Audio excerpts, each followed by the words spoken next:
संमेलनात आरपीआयचे अध्यक्ष रामदास आठवले यांनी आपल्या कवितेतून राजकीय फटकेबाजी केली।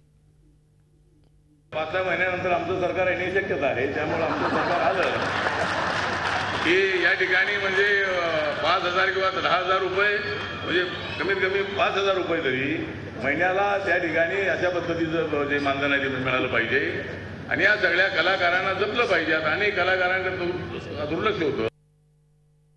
तुम्ही आलेले आहात पंढरीच्या वाळवंटात, आता तुम्ही सापडणार नाही कुठले संकटात। मी जेव्हा 10 वर्ष होतो पंढरीच्या वाळवंटात, तेव्हा सापडलो नव्हतो कुठल्या संकटात। पण जेव्हा मी गेलो शिर्डीच्या वाळवंटात, तेव्हा सापडलो मी पराभवाच्या संकटात।